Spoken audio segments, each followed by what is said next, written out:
Hello friends, welcome to Indian study पर आपका स्वागत है। दोस्तों, आज की इस वीडियो में मैं आप लोगों के लिए जीके का टेस्ट लेकर के आया हूं, जो कि आपके आने वाले एग्जाम्स यूपी जेल वार्डर और यूपीएसआई के लिए बहुत ही ज़्यादा इंपॉर्टेंट है। तो वीडियो को एंड तक जरूर देखिएगा, क्योंकि लास्ट में मैं आपसे क्वेश्चन भी पूछूंगा और उसका आंसर आपको कमेंट बॉक्स में बताना होगा।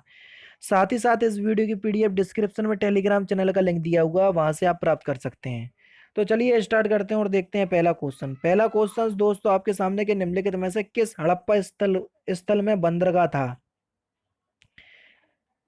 तो कौन सा हड़प्पा स्थल है जो बंदरगाह था? तो आपका सही आंसर हो जाएगा लोथल। तीसरा ही ऑप्शन जो है वो आपका बिल्कुल क्या हो जाएगा बच्चों, करेक्ट हो जाएगा।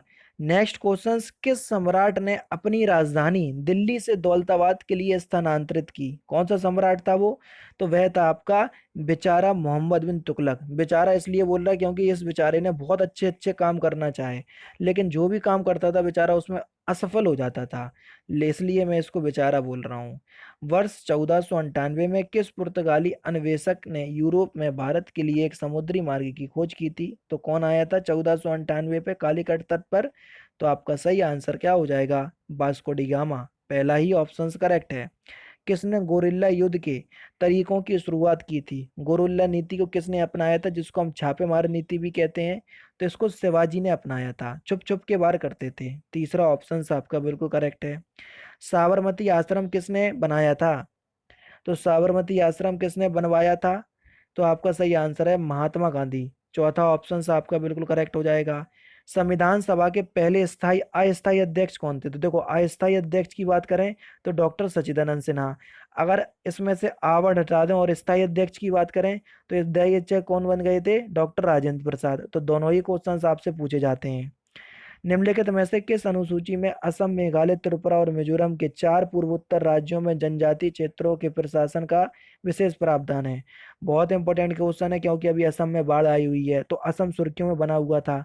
तो उस हिसाब से अगर देखा जाए तो ये क्वेश्चन आपके लिए बहुत इंपॉर्टेंट हो जाएगा। तो कौन से अनुसूची में विशेष प्रावधान है? छठवीं अनुसूची में। चौथा ऑप्शन आपका बिल्कुल क्या हो जाएगा? करेक्ट हो जाएगा। नेक्स्ट क्वेश्चंस की तरफ चलते हैं। हमारे संविधान के अनुसार भारत कैसा है? तो हमारे संविधान के अनुसार भारत एक धर्मनिरपेक्ष राष्ट्र है। दूसरा ऑप्शन आपका बिल्कुल करेक्ट। नेक्स्ट क्वेश्चन है आपका कि यदि किसी जनजाति को अनुसूचित जनजाति की सूची में से निकालना हो तो ऐसा करने की शक्ति किसे प्राप्त है? तो ऐसा करने की जो शक्ति है वो किसको प्राप्त है? इंपॉर्टेंट क्वेश्चंस है, जल्दी बताओ। एक आप लोगों के लिए देखा जाए तो एक सीन क्रिएट कर दिया गया है। तो ऐसा काम करने के लिए आप सबसे पहले किसके पास जाएंगे? तो आपका जो सही आंसर हो जाएगा वह हो जाएगा संसद। दूसरा ऑप्शन आपका बिल्कुल करेक्ट है। निम्नलिखित में से लोकसभा की प्रथम महिला अध्यक्ष का नाम बताइए। लोकसभा की प्रथम महिला अध्यक्ष कौन थी? मीरा कुमार। तीसरा ऑप्शन आपका बिल्कुल करेक्ट। हमारे सौर मंडल का सबसे निकटतम तारा कौन सा है? सबसे निकटतम तारा, अब देखो, अगर हम बात करें तो वैसे तो सूर्य है, लेकिन सूर्य का भी सबसे निकटतम तारा कौन है? Proxima Centauri. तीसरा ऑप्शन करेक्ट। तो सूर्य ऑप्शंस में था नहीं, इसलिए हम क्या लगाएंगे? प्रोक्सिमा सेंचुरी, ठीक है ना। सूर्य भूमध्य रेखा पर ऊर्ध्वाधर कब चमकता है? तो कब चमकता है? तो आपका जो सही आंसर हो जाएगा वह क्या हो जाएगा? वर्ष में 2 बार। तीसरा ऑप्शन आपका बिल्कुल क्या हो जाएगा? करेक्ट हो जाएगा। निम्नलिखित में से कौन सा क्षेत्रफल की दृष्टि से भारत का सबसे बड़ा केंद्र शासित प्रदेश है? केंद्र शासित प्रदेश की बात हो रही है क्षेत्रफल की दृष्टि से, तो कौन सा है? तो आपका सही आंसर हो जाएगा अंडमान निकोबार द्वीप समूह। दूसरा ऑप्शन आपका बिल्कुल करेक्ट हो जाएगा। निम्नलिखित में से किस राज्य में मैंग्रोव वन का सबसे अधिक क्षेत्र है? मैंग्रोव वन सबसे अधिक कहाँ पर पाए जाते हैं? आप सभी लोग जानते हैं, पश्चिम बंगाल में, सुंदरबन डेल्टा में। तो चौथा ऑप्शन आपका बिल्कुल करेक्ट है। सिलवासा किस राज्य की राजधानी है? असम की तो दिसपुर है, छत्तीसगढ़ की रायपुर है, दादरा नागर हवेली की क्या है? जल्दी बताओ। यही हो जाएगी सिलवासा। तीसरा ऑप्शन करेक्ट। निम्नलिखित में से कौन सा एक भारतीय बैंक नहीं है? एक्सिस बैंक, ये एक पहले एकता बैंक था, ये तो है। H D F C bank भी है। आईसीआईसीआई बैंक, ठीक है। HSBC बैंक, ये नहीं है। चौथा ऑप्शन आपका बिल्कुल करेक्ट हो जाएगा। नेक्स्ट क्वेश्चन हो जाएगा आपका, कौन सा नियम यह बताता है कि बुरा पैसा संचरण में अच्छा पैसा बाहर करता है? जल्दी बताओ। तो आपका सही आंसर हो जाएगा ग्रेसम का नियम। तीसरा ऑप्शन आपका बिल्कुल क्या हो जाएगा? करेक्ट हो जाएगा। अर्थशास्त्र रिलेटेड क्वेश्चन है, टेंशन नहीं लीजिएगा, याद है तो ठीक है, नहीं है तो ज्यादा घबराने वाली बात नहीं है। निम्नलिखित में से कौन सी संस्था वर्ल्ड बैंक के नाम से भी जानी जाती है? तो कौन सी संस्था को हम वर्ल्ड बैंक के नाम से भी जानते हैं? तो आपका सही आंसर हो जाएगा international bank for reconstruction and development. पहला ही ऑप्शन आपका बिल्कुल करेक्ट है। पारसेक किसकी मापन इकाई है? Question number 55। पारसेक किसकी मापने की इकाई है? तो सही आंसर हो जाएगा खगोलीय दूरी की। दूसरा ऑप्शन आपका बिल्कुल करेक्ट।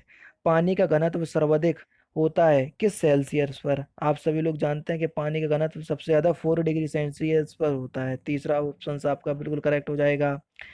NaCl में निम्नलिखित में से क्या होता है? कौन सा बंध होता है? तो NaCl साधारण नमक का रासायनिक नाम है, सोडियम क्लोराइड, ठीक है ना। तो इसमें कौन सा बंध होता है? तो यहाँ पर आपको आयनिक बंध देखने को मिलेगा। चौथा ऑप्शन करेक्ट। एसिटिक एसिड को हम क्या कहते हैं? तो एसिटिक एसिड को हम आम बोलचाल की भाषा में क्या कहते हैं? सिरका। और सिरके में एसिटिक अम्ल ही पाया जाता है, ठीक है ना। तो इस तरीके से भी आप याद कर सकते हैं। एक मानव कोशिका में कितने गुणसूत्र होते हैं? तो देखो कितने की बात करी, यानी कि यहाँ पर पूरे नंबर पूछे तो 46। अगर हम पेयर्स की जोड़े की बात करते हैं तो 23। समझ रहे हैं? तो इस क्वेश्चंस को दोनों ही तरीके से पूछा जाता है, इसलिए मैं बता रहा हूँ। मनुष्यों में कितने प्रकार के दांत होते हैं? जल्दी बताओ।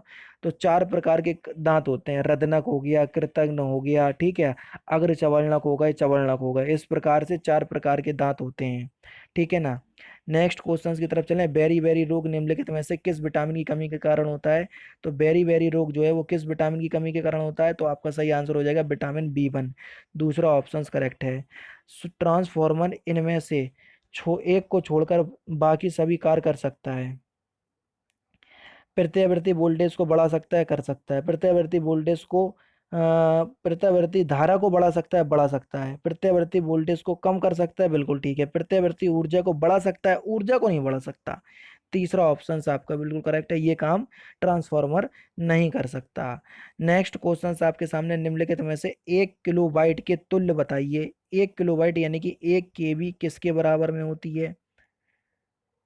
तो 1 KB 256 बाइट के बराबर में होती है। सही कह रहे हैं हम? नहीं भैया, 1024 बाइट के बराबर में होती है। समझ रहे हैं ना? यानी कि इस क्वेश्चन का चौथा ऑप्शन करेक्ट। दशमलव संख्या 106 को द्विपदिति में परिवर्तित करें। कल मैंने आपको परिवर्तित करना बताया था, तो आज आप खुद करो और उसका आंसर आप मुझे बताना, ठीक है। तो फिलहाल यहाँ पर मैं आपको आंसर बता दे रहा हूँ। 1101010। कुछ नहीं, 106 को काटना। अब देखना 100 से जाए 2 से कितने बार जाएगा? 103 बार। कुछ नहीं बचा तो जीरो आ जाएगा यहाँ। इस तरीके से करने। कल की वीडियो मैंने बताया हुआ है, तो आराम से देख करके कर सकते हैं। आंवले का सर्वाधिक उत्पादन करने वाला जिला कौन सा है? तो आंवले का सबसे ज्यादा उत्पादन करने वाला जिला कौन सा है? उत्तर प्रदेश का प्रतापगढ़। और आंवले में विटामिन सी सबसे ज्यादा पाया जाता है, ये भी आपके क्वेश्चन पेपर में पूछा जा चुका है, ठीक है ना। तो दूसरा ऑप्शन आपका बिल्कुल क्या हो जाएगा? करेक्ट हो जाएगा। पेरियार नेशनल पार्क किस पर्वत श्रृंखला में स्थित है? वैसे अगर राज्य का नाम पूछे तो केरल में। और ये किस पर्वत श्रृंखला पे है? पश्चिमी घाट पे। चौथा ऑप्शन करेक्ट। सुनीता विलियम्स कौन है? जल्दी बताओ। अगर आपको पता है तो ये एक अंतरिक्ष अंतरिक्ष यात्री है। पहला ही ऑप्शन करेक्ट है। मिडनाइट चिल्ड्रन पुस्तक के लेखक कौन है? तो मिडनाइट चिल्ड्रन पुस्तक के लेखक कौन है? सलमान रुश्दी। चौथा ऑप्शन करेक्ट। गिद्दा किस राज्य का लोक नृत्य है? तो गिद्दा किस राज्य का लोक नृत्य है? गिद्दा ये जो है ये पंजाब का है। भांगड़ा भी पंजाब का है। भारत की प्रथम नोबेल पुरस्कार विजेता महिला का नाम बताइए। महिला का नाम पूछा इसलिए ये मदर टेरेसा है। दूसरा ऑप्शन आपका बिल्कुल करेक्ट है। हॉकी का जादूगर नाम से कौन प्रख्यात है?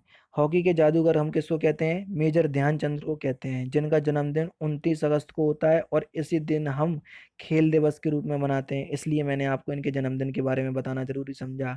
सूचना का अधिकार किस राज्य में प्रभावी नहीं है, लेकिन अब आपका प्रभावी है?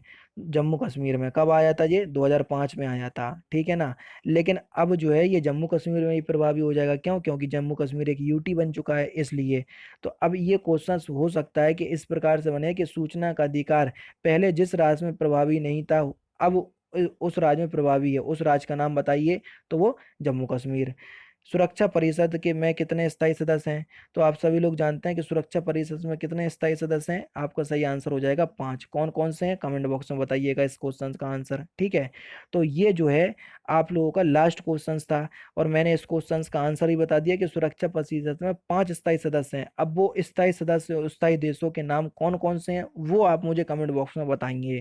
तो दोस्तों ये था आपका जीके का टेस्ट जो कि मैंने आज की इस वीडियो में आपको कवर करवा दिया। वीडियो अच्छी लगी तो वीडियो को लाइक और शेयर जरूर कर दीजिएगा। तो दोस्तों फिलहाल की वीडियो में तो सिर्फ इतना ही। अगर आपको वीडियो पसंद आए तो प्लीज़ दोस्तों वीडियो को लाइक कीजिए, शेयर कीजिए, और साथ ही साथ हमारे चैनल को सब्सक्राइब करना ना भूलें, क्योंकि मैं रोजाना इसी तरह के वीडियोस आप लोगों के लिए लाता रहता हूँ। नमस्कार दोस्तों, जय हिंद, जय भारत।